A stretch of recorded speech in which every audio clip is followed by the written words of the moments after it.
Bismillahirrahmanirrahim. Assalamualaikum warahmatullahi wabarakatuh. Alhamdulillahirabbil alamin. Wassalatu wassalamu ala asrofil anbiya'i wal mursalin wa ala alihi wa ashabihi ajmain amma ba'd. Baik, sahabat sekalian, alhamdulillah malam hari ini kita bisa berjumpa kembali dalam acara NBA ya, ngobrol bareng Abah. Ya, Abah sebuah komunitas yang beranggotakan ya orang-orang yang insya Allah ingin hijrah, berpindah dari mungkin masa lalunya yang penuh dengan kelaman ke arah yang lebih baik tentunya. Nah, pada malam hari ini sahabat sekalian, insya Allah tema kita yaitu tentang ekonomi syariah. Ya, malam hari ini kita bersama Abah Hasna. Insya Allah kita akan melanjutkan lagi tentang ekonomi syariah. Cuman untuk malam hari ini akan lebih khusus kita bahas masalah leasing ya. Jadi malam hari ini kita khusus ya membahas masalah leasing. Karena di tengah masyarakat ya yang namanya leasing mungkin bukan sesuatu hal yang aneh. Ya hal yang lumrah, bahkan terkadang orang kalau nggak punya utang di leasing kayak seolah-olah manusia aneh gitu ya. Pada malam hari ini sebenarnya dalam agama kita sistem leasing yang berada di masyarakat itu sebenarnya sesuai dengan syariah ataukah tidak. Karena di pertemuan yang sebelumnya kita bahas ya namanya pemerolehan harta tidak sekedar kita asal, tapi bagaimana harta yang kita peroleh itu memang betul-betul sesuai dengan tuntunan syariah. Karena keberkahan itulah yang kita cari sebagai seorang yang beriman kepada Allah Subhanahu wa taala. Baik, tentunya juga tidak henti-hentinya kita selalu bersholawat kepada baginda Rasulullah sallallahu alaihi wasallam. Semoga kita selalu berada dalam petunjuk Allah dan bimbingan yang telah dicontohkan oleh Rasulullah sallallahu alaihi wasallam.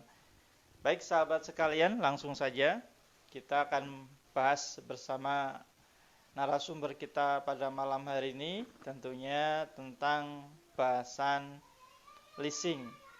Ya, sebelum tanya jawab silakan bagi sahabat sekalian yang ingin bertanya, berkomentar ya silakan bisa langsung lewat kolom komen ya di layar FB sahabat sekalian. Silakan pertanyaannya bisa langsung dan jangan lupa juga bisa like ya, kemudian bagikan siaran live ini ya, insya Allah ada ilmu-ilmu yang bermanfaat. Tentunya ketika kita menjadi wasilah untuk hal-hal yang baik, insya Allah kita akan juga memperoleh pahala atau kebaikan dari apa yang kita bagikan. Baik sahabat sekalian, langsung saja silakan kepada Abah Hasna ya, Abu Hasna. Kalau kita lebih enaknya manggilnya Abah aja katanya, ini acara Abah biar lebih familiar, enak manggilnya katanya Abah saja. Baik, silakan untuk pembukaannya dulu tentang leasing ini gitu ya. Bagaimana menurut konsep Islam bagaimana dan kenapa kok sekarang masyarakat ya mungkin mengenai leasing ini menjadi sesuatu hal yang biasa dan seolah tidak merasa bersalah. Bahkan kadang tidak sedikit juga yang merasa rugi gitu kan. Ada peluang kayak gini gampang dapat misalkan kendaraan atau barang-barang menggunakan sistem leasing kok tidak dipergunakan seolah menjadi hal yang sangat aneh, hal yang sangat rugi. Padahal kita belum tentu dari sisi syar'inya bagaimana. Baik sahabat sekalian, silakan kepada Abah Hasna untuk berikan gambaran tentang leasing ini, silakan. Ya. Assalamualaikum warahmatullahi wabarakatuh. Alhamdulillahirabbil alamin wassalatu wassalamu ala asrofil anbiya'i wal mursalin wa ala alihi wa sahbihi ajma'in amma ba'du. Alhamdulillah kita panjatkan puji syukur kita kehadirat Allah Subhanahu wa taala atas limpahan karunia serta nikmat yang Allah berikan. Salawat serta salam pada junjungan kita Nabi Agung Nabi besar Muhammad sallallahu alaihi wasallam beserta keluarganya, sahabat, tabi'in dan seluruh umatnya. Alhamdulillah kesempatan malam hari ini kita masih bisa bersama-sama thalabul ilmi dalam ekonomi Islam. Ya, betul, nanti kita akan bahas leasing. Tapi sebelum leasing ini kita akan bahas ya, sebelum leasing itu ada ya, apa sebenarnya yang kejadiannya. Ya, eh, definisi kalau dalam bahasa Indonesia itu definisi itu menjadi sangat penting ya. Karena definisi itu menentukan arah langkah apa namanya, Pak? Arah langkah tujuan seseorang kepada apa yang akan dicapai di garis finishnya ya. Nah, itulah yang penting. Jadi, definisi ini juga sangat penting didefinisikan. Biasanya bagi para pebisnis, usahawan, entrepreneur atau bisnismen, kata sukses adalah kata-kata yang paling di apa namanya? Dipuja, diandai-andaikan, diimpikan dan diharapkan ya tentu saja. Ada seorang ibu mungkin mendidik anaknya, "Nak, kamu saya didik dari apa kecil dari sini sampai nanti besar supaya jadi sukses kayak gitu ya." Dan inilah yang menjadi kunci pentingnya. Apa itu definisi sukses sebenarnya gitu ya. Pada saat ini kan apa namanya eh, definisi sukses itu kabur dan kabar gitu ya, ngabar bahasanya gitu ya.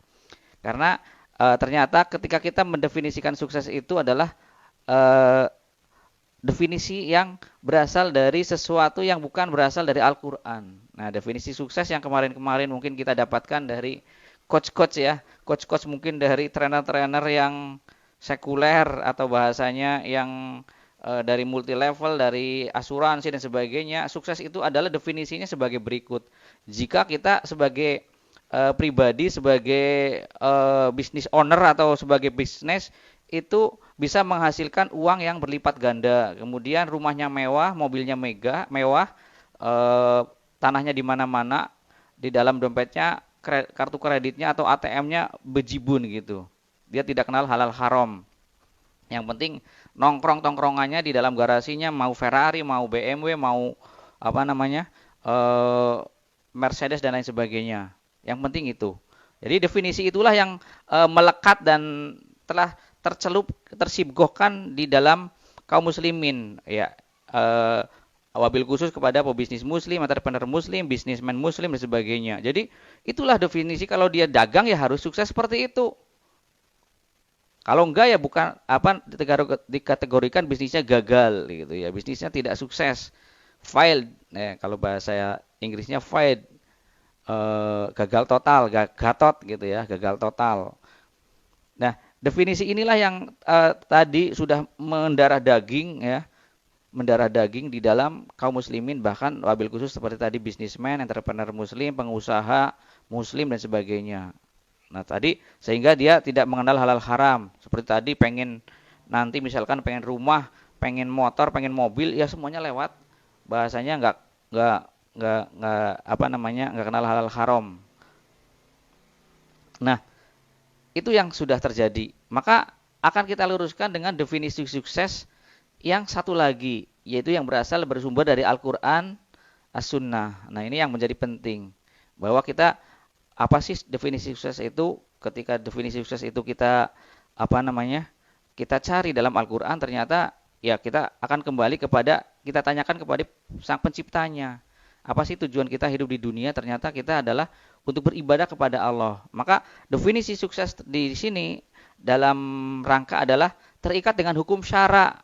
Ya, hukum syara di dalam Islam ada wajib, sunnah, makruh, mubah dan haram. Jadi segala perbuatan itu terikat dengan itu semuanya.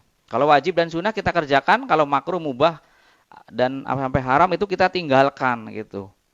Nah, itulah maka definisi sukses yang sebelah sini ini yang tadi yang mungkin didapatkan dari trainer-trainer kontemporer ya ada dulu ada siapa si A si B si B termasuk Tung Desung Waringin ya saya sebutkan karena dia bukan non muslim atau Mario Teguh dan sebagainya ya seperti itu pengen definisi sukses ya seperti itu tetapi kita harus balikan pemikiran itu bahwa definisi sukses itu adalah kita terikat dengan hukum syara wajib sunnah makruh mubah dan haram terikat tidak keluar dari bingkai-bingkai tersebut ya mungkin bakul cilok bakul ciwal itu lebih sukses dia lebih barokah hartanya, bersih hartanya daripada pengusaha properti yang semuanya KPR, BTN ataupun pengusaha-pengusaha yang ternyata semuanya adalah rekening koran, surat utang negara, obligasi dan sebagainya. Yang mungkin dia asetnya triliunan, omsetnya triliunan, tapi di sini bakul cilok mungkin asetnya, omsetnya ya puluhan ribu, bahkan ratusan ribu atau bahkan ya di bawah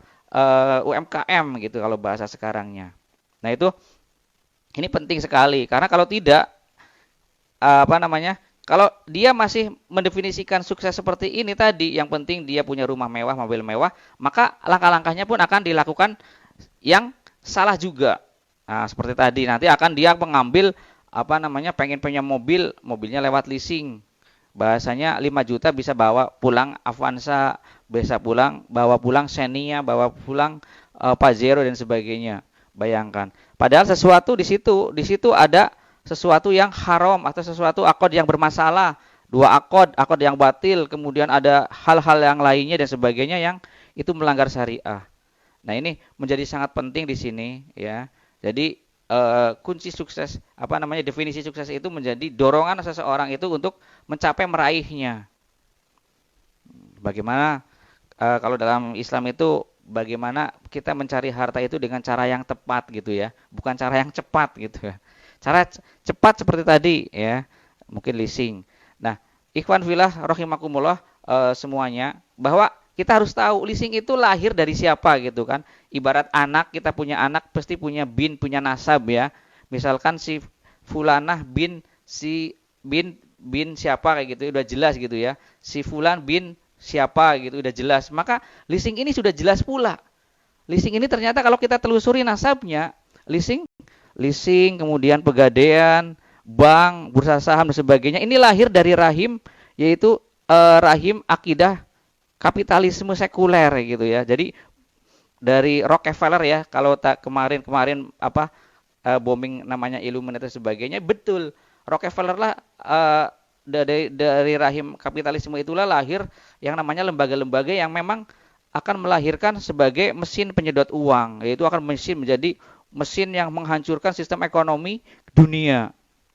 Yaitu dilahirkannya bank, asuransi, koperasi, dan salah satunya adalah leasing yang mungkin sudah menjamur bagaikan cawan di musim hujan. Jadi merebak di mana-mana.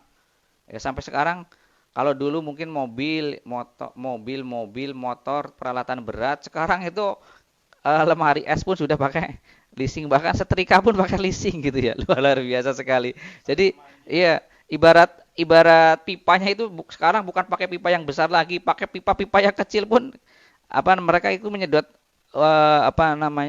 duit umat itu semakin ke bawah sekali, sehingga kita pun terjebak. Nah, itulah, maka disinilah jebakan-jebakan maut dalam kehidupan kita yang seolah-olah itu adalah menjadi cara cepat dan yang akan mensukseskan dia, menjadikan dia mungkin karena gorizah keyakinannya dia akan kalau punya ini dia gengsinya naik, dia punya ini stratanya naik, punya ini dia akan menjadi wibawanya naik dan sebagainya, derajatnya naik kayak gitu. Nah, maka itu akan dilakukan. Padahal itu tidak sesuai dengan ajaran Al-Qur'an dan Sunnah, ajaran Islam itulah mestinya. Nah, ini mungkin yang harus kita terus kita secarkan gitu ya. Karena sekali lagi ketika kita mendakwakan ini, karena mereka sudah terbiasa dengan itu, kita mendakwakan ini, mereka lah seakan-akan yang menjadi penjaganya kayak gitu ya. Bukannya malah mereka tersadarkan, mereka akan menjadi secara sadar menjadi penjaga itu lembaga-lembaga yang sudah mencengkeramnya. Nah, ibarat vampire, dia menggunakan topeng topengnya ya siapa gitu. Padahal dia adalah hanya memakai topeng saja. Sebenarnya dia akan menggigit kita yang luar biasa sampai kita lemas dan tidak berdaya. Nah, maka tadi sudah saya jelaskan bahwa leasing itu lahir dari rahim sistem ekonomi kapitalisme yang di situ bukan untuk menjadikan kita sukses secara hakiki, tapi hanya kita akan menjadi isapan mereka, ibarat vampir tadi akan menjadi hisapan darah. Kita itu akan menjadi isapan darah mereka. kita akan menjadi mesin duitnya mereka, ya. Luar biasa sekali. Kita hanya mungkin dikamuflasenya di talbis, ya, bahasa bahasa agamanya di talbis. Anda akan menjadi kaya, akan menjadi begini begini begini sebagainya, padahal nanti dalam waktu yang nggak lama Anda akan menjadi orang-orang yang kelimpungan, ya. Lapangan itu leasing bikin pusing saja kayak gitu, ya. Mungkin itu awalan dari saya. Pertama, tentang definisi sukses itu harus dirubah. Kalau yang sementara ini begini harus dirubah seperti ini.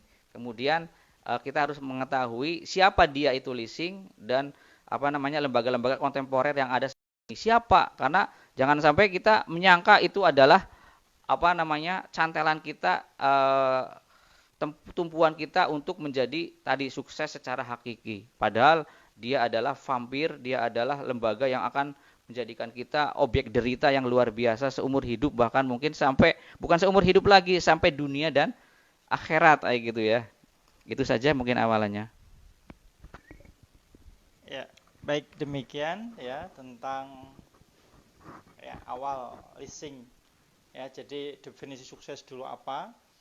Yang terkadang-kadang tidak sedikit di antara kaum muslimin ya yang tidak menyandarkan kepada hukum syara. Ya, yang penting sukses ya punya mobil mewah, punya mobil banyak, rumah mewah, megah dan sebagainya, tanpa dilihat dulu syarat secara hukum syara itu diperbolehkan ataukah tidak. Jadi intinya kesuksesan itu harus landasannya, terus mindsetnya, pola pikir kita harus rubah. Tidak sekedar hanya perolehannya, tapi bagaimana prosesnya itu sesuai dengan hukum syara ataukah tidak.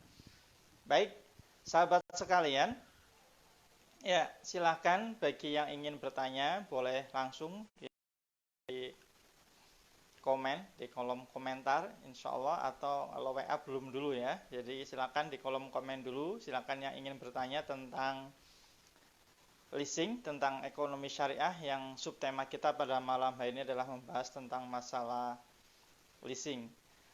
Silakan boleh bertanya di kolom komen ya tentang leasing dan apa-apa praktek yang di lapangan ya, dilihat dari hukum syara kira-kira diperkenankan atau tidak. Mungkin Abah Hasna ini kita bisa memberikan sedikit gambaran titik-titik mana mengapakah ya, kenapa ya, bukan mengapa, kenapa ya leasing ini kok dari hukum syara itu ya kita sekarang bilang saja katakan haram, walaupun nanti kita juga sedikit, mungkin ada yang mengatakan leasing syariah itu bagaimana. Tapi sebelumnya yang pada dasarnya akan kita katakan dulu bersama sesuai dengan banyak sumber dan sebagainya. Katakan itu ketika leasing, kenapa dikatakan leasing itu adalah sebuah akad atau sebuah sistem yang tidak diperbolehkan dalam kita memperoleh harta yang kita punya. Mungkin dari sisi apanya kok bisa tidak diperkenankan atau tidak diperbolehkan pemerolehan harta kita dengan cara menggunakan sistem leasing ini. Silakan. Ya, jadi leasing adalah sistem jual beli kredit di dalam sistem ekonomi kapitalis. Ya, jadi seperti itu.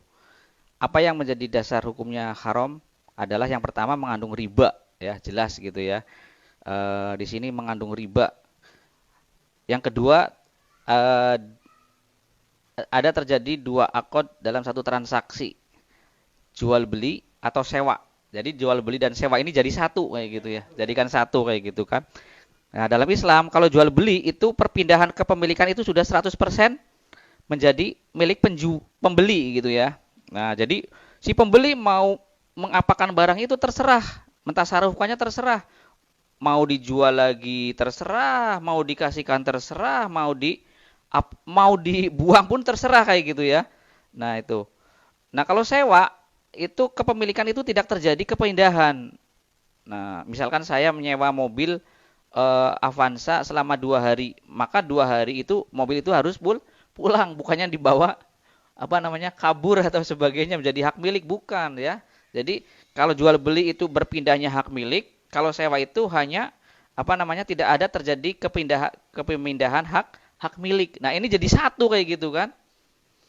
Ketika dia bisa mengangsur dengan baik berarti dianggap jual beli, tapi kalau tidak angsurannya tidak tidak bagus, bahkan melambat, bahkan bukan melambat lagi, bahkan bahasanya di blacklist, ini dicabut. Nah, jadi hilang kepemilikannya, yang si pembeli itu hilang, pertama DP-nya, pertama kemudian hilang angsurannya, hilang mobilnya, asetnya. Jadi ketiga-tiganya kalah.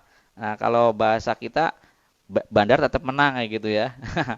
Di mana mah bandar tetap menang kayak gitu. Nggak akan kalah bandar itu. Nah, iya, betul. Kalaupun tadi nanti mobilnya ringsek dan sebagainya, si bandar itu masih tetap punya namanya asur asuransi gitu ya. Nah, ya, jadi intinya di situ leasing itu adalah sistem kredit jual penjualan secara kredit ya, tetapi di situ ada yang pertama haramnya dengan jelas ada unsur riba, kemudian ada unsur dua akad yang terjadi dalam satu transaksi, yaitu akad sewa dan akad jual beli. Ya, leasing di tengah kita sangat menjamur. Ya mungkin nggak saya sebutkan kalau mungkin ada yang tersungging gitu ya.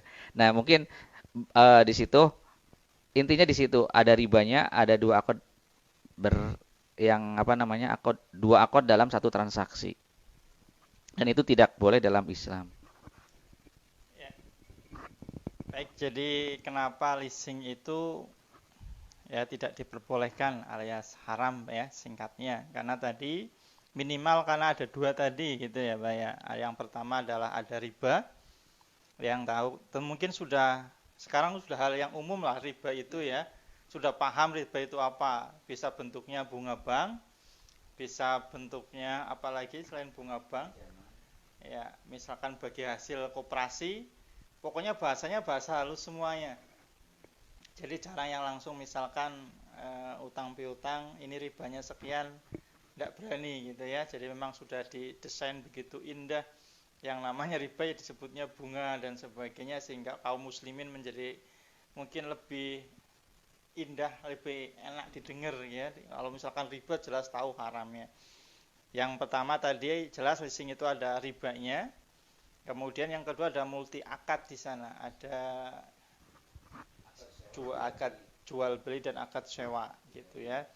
Jadi selama katanya kalau belum lunas itu ya itu barang belum milik si pembeli kalau belum lunas. Jadi tidak heran ketika namanya kalau menggunakan leasing sewaktu-waktu ketika telat atau berapa bulan nggak bisa bayar bisa langsung diambil, karena secara hukumnya undang-undangnya ada apa namanya itu saya lupa ya, judisia fidusia ya. Jadi boleh karena memang itu belum pindah kepemilikan gitu, masih disewakan sebelum lunas.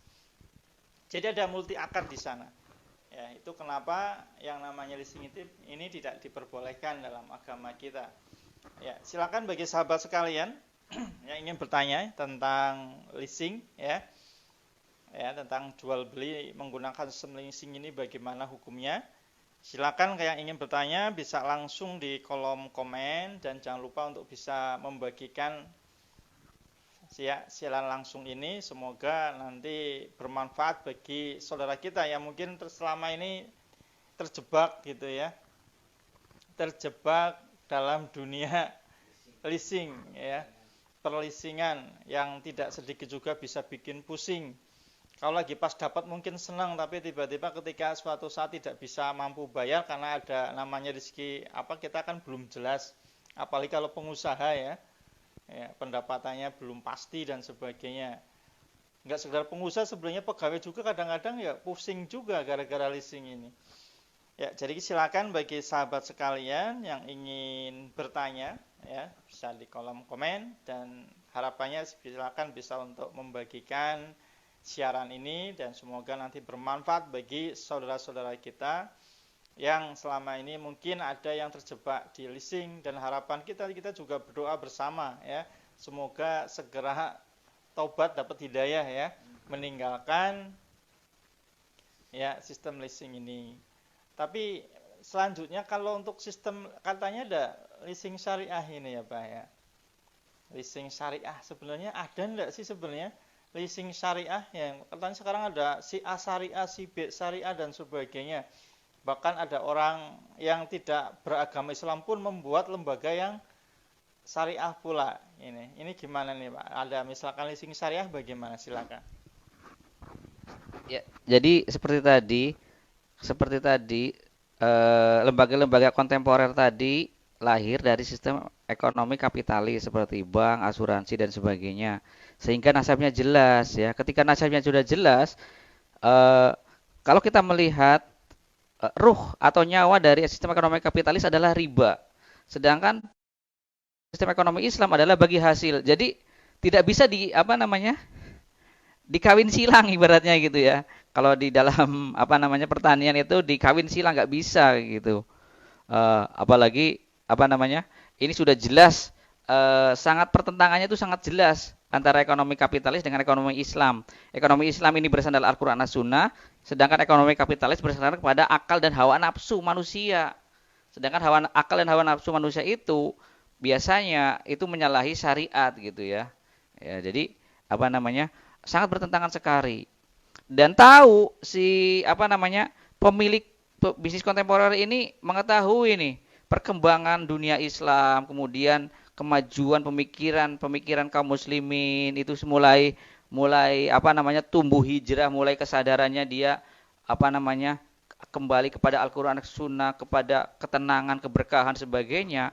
Maka dengan si pemilik owner ini kemudian rapat, biasanya bahasa kita ya, rapat ke kepriwe carane men kita juga jangan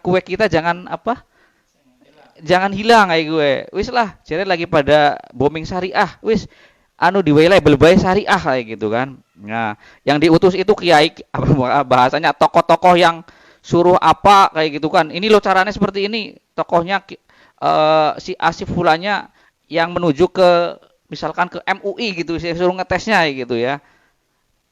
Si pemiliknya nggak tahu sama sekali seperti tadi gitu kan, boro-boro ngerti syariah gitu kan, sholat ke emboy gitu loh, bahasa kasarannya gitu. Yang disuruh ke sana itu ya ini orang-orang yang ini suruh menguji gitu. Setelah itu dia laporkan ke sini, ini udah bisnismu udah seperti ini, sudah dapat ini nih bos. Ini di bahasanya ini di ya wis guys kesuwun gitu, wis babar. Ya udah seperti itu gitu ya. Akhirnya si tokoh-tokoh ini jadi bemper si owner ini. Nah itu saya kasih tahu itu seperti itu jigjagnya seperti itu. Jadilah ini lembaga syariah sudah dikasih ini yang ini. Apakah jenengan lebih bahasanya seperti itu. Kalau kita yang ini kan apakah jenengan lebih lebih soleh, lebih hiswaki dan sebagainya. Nah padahal kita harus tahu bagaimana si owner pemilik ini dia mencari label syariahnya itu siapa, apakah dianya yang yang kesananya dan kemudian tahu, ataukah dia nyuruh orang ke sana kemudian setelah itu udah envelope udah bebar selesai gitu kan. Nah seperti itulah yang harus kita tahu, ternyata syariah itu ya hanya jebakan seperti tadi, ibarat lubang kemudian ditutupi. Nah ini loh ditulis di sini syariah, kemudian lama berlomba-lomba ke situ, ternyata udah di situ cemplung lagi ke situ. Nah, inilah yang terjadi ya. Kalau bahasa ininya yaitu kedok-kedok yang luar biasa seperti tadi, mas-mas, topeng-topeng yang akan menjerat kaum muslimin semakin terjerumuskan. Padahal dia kaum muslimin harus dikatakan harus jangan melawan lupa gitu kan. Segera melawan lupa. Kemarin aja ini dengan bank konvensionalnya, dengan konvensionalnya telah mencekik Anda begitu rupa, udah nggak kelengar sebagainya. Sekarang datang dengan muka yang pakai mas yang ini. Loh, Anda itu nggak ingat kemarin itu darah dia saja masih ada di dalam pisaunya dan masih menetes, masih datang dengan muka yang udah dikatakan inilah penolong saya. Nah, inilah yang harusnya pola pikir ini yang harus kita jungkir balikan gitu agar dia tersadar itu darah di pisaunya saja masih seger, masih belum belum kering sebagainya, menusuk Anda dengan bisnis yang menjadikan Anda stres, menjadikan Anda jungkir balik sikil dari dindas dari sikil, pergi pagi pulang petang, penghasilan pas-pasan, pinggang pegel-pegel, potong pajak, potong penghasilan, potong sama pemerintah lagi gitu kan. Nah, sebagainya. Jadi seperti itu. Ya, baik Mas, sebelum dilanjutkan ini ada yang sudah bertanya itu. Baik, Assalamualaikum. Ya, Waalaikumsalam warahmatullahi wabarakatuh. Ini pertanyaannya, ya, hukum dari hasil pekerjaan dari pegawai leasing ini bagaimana hukumnya? Jadi perolehan gajinya ketika ada si fulan ya bekerja di lembaga leasing, ini gajinya bagaimana? Nah, kemudian juga ketika misalkan si fulan juga mentraktir, ya, misalkan habis gajian ini awal bulan mentraktir, nah mungkin sebagai sahabat menerima traktirnya yang kita mungkin jelas sudah tahu bahwasanya uang yang dia peroleh tidak ada sumber lain kecuali dari gajinya dari leasing tadi. Jadi ada dua pertanyaan nih, Bah. Yang pertama tentang hasilnya ya dari bekerja di leasing. Kemudian ini bagi ketika ada orang ini ditraktir yang sudah jelas bahwasanya pendapatan yang bersangkutan memang ya hanya bersumber dari gaji leasing ini. Silakan. Ya. Yang pertama, yang tersangkut dengan riba itu ada 4. Yang pertama penghutang, yang menghutangkan, yang ketiga saksi, yang kemudian penulis. Nah, pegawai leasing ini termasuk di yang mana? Nah, itu ada termasuk di yang keempat itu. Maka pegawai leasing dalam Islam haramkan kayak gitu kan. Terus solusinya gimana? Solusinya keluar. Cari terus gimana? Ya cari kerjaan yang lain. Jadi bakul cilok, bakul somai atau yang lainnya. Yang halal itu jauh lebih banyak daripada yang haram kayak gitu ya. Jangan dibalik. Pokoknya kita harus membalak-balikan pemikiran. Kata orang kan, "Mas, si Kima yang golet yang haram ge angel, apa maning sing halal?" Lah, harus kita jukir balikan yang golet yang halal itu jauh lebih banyak daripada golet yang haram. Nah, itu. Jadi iya, jar haram itu jauh lebih sulit ya. Kalau lihat mungkin bapak-bapak, ibu-ibu yang sering dalam film azab di Indosiar gitu ya. Nah, mungkin wis ngerti lah endingnya ya gue apa kalau dia berbuat apa namanya curang akhirnya sepertinya tadi ketabrak mobil, kemudian kejebur kali dan sebagainya. Yang akhir-akhirnya tuh endingnya tidak mengenakan ya gitu ya. Nah, cuman apakah kita mau siap seperti itu gitu kan? Apakah siap nanti di endingnya kita akan siap bersakit-sakitan? Tentu tidak mau ya. Yang kedua, kalau si Fulan kerjanya di ini gitu kan, kemudian kita ditraktir, ya sebisa mungkin kita apa namanya, mendingan menolak saja gitu ya. Balik traktir gitu ya. Betul, balik traktir saja karena apa namanya? Kita menghindari sesuatu yang seperti tadi keraguan-raguan itu lebih baik kita tinggalkan. Nah, bagaimana caranya? Ya kita tolak aja lah kayak gitu kan. Atau kita pas waktu bayar, aku mah bayar dewek bahan gitu ya. Nah, itu. Jadi ada keberanian untuk mengungkapkannya. Maaf, saya akan bayar sendiri gitu ya. Kenapa sih? Lah, kalau kita berani ya antum penghasilannya dari sumber dari ini sih. Jadi itu itulah itu yang disebut dengan sahabat gitu ya. Bukan malah diem saja gitu kan. Sahabat itu seperti itu. Dia mau melakukan apa namanya? Nahi mungkar. Kalau temen lah itu teman-teman kita di ini mungkin dulu temen, no, apa yang penting awet duit ya itu teman gitu. Nah, bukan ya. Kalau kalau sahabat itu orang yang mau selain dalam kebaikan juga mau terang-terangan melakukan nahi mungkar. Insya Allah itulah sahabat yang apa namanya? Yang sejati ya. Sahabat sejati itu yang mau menegur kita ketika salah. Ya, jadi itu dua jawabannya. Yang pertama terlibat gitu ya dari 4 karena dari yang riba itu 4 itu salah satunya terlibat. Ya, tadi jawabannya ya yang terima kasih atas pertanyaannya. Jadi intinya hasilnya haram ya bekerja di lembaga leasing.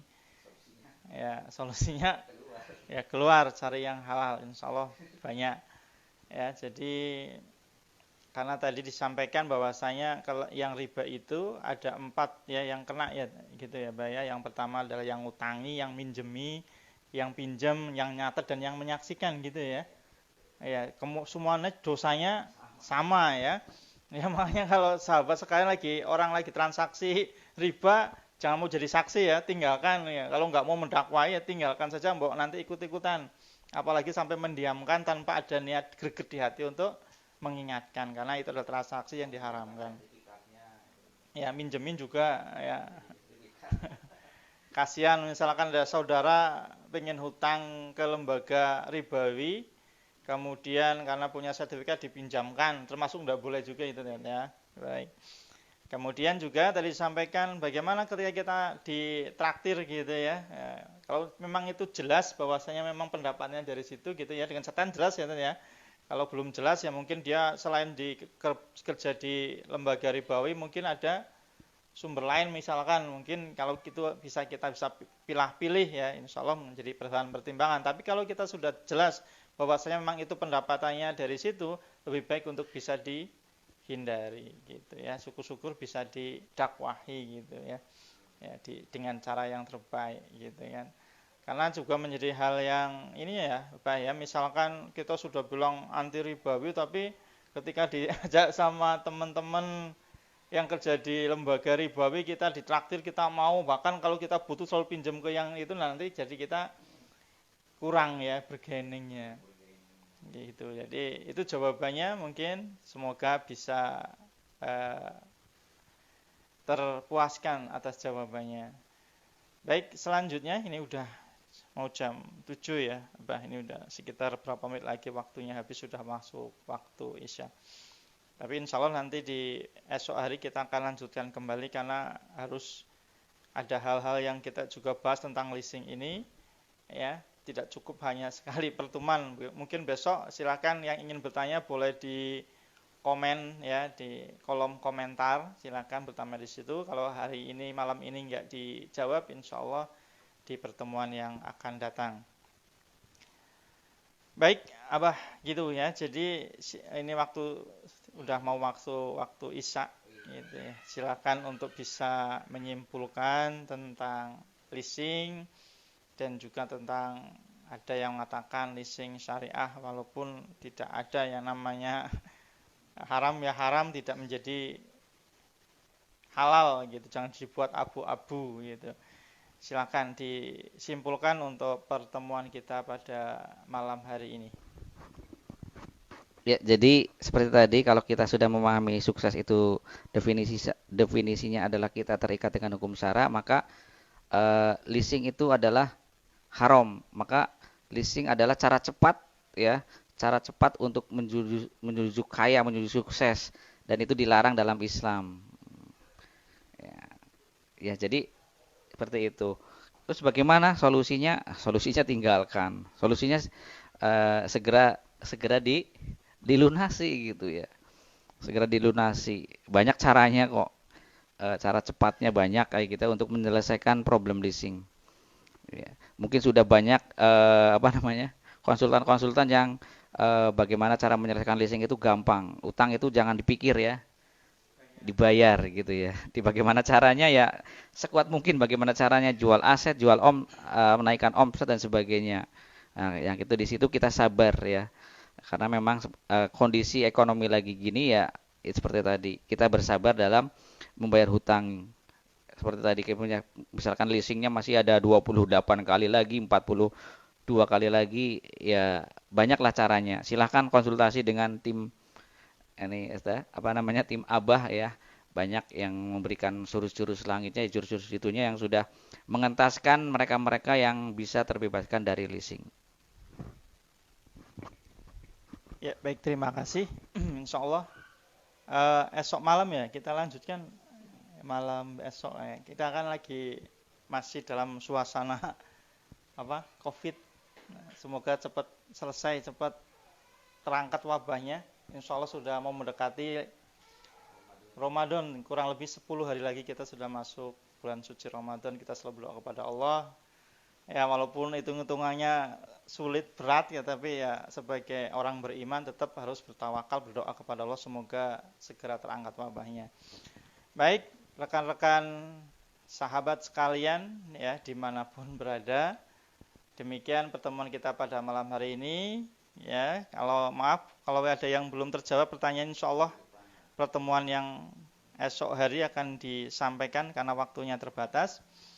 Dan silakan bagi sahabat sekalian yang ingin ikut berpartisipasi, ingin meringankan beban ya saudara-saudara kita yang terkena dampak dari wabah COVID-19 atau virus corona ini, ya mungkin para pedagang yang tadinya bisa dagang sekarang tidak bisa dan sebagainya, tukang beca gitu, dan mungkin sudah banyak ya yang kena dampak dari wabah ini. Silakan bisa menyalurkan donasinya di kami dari ATM Yayasan Amaliyah Tanpa Masalah dan Abah Community ya, Abah Hijrah Community, ada kegiatan Al-Fatih Care.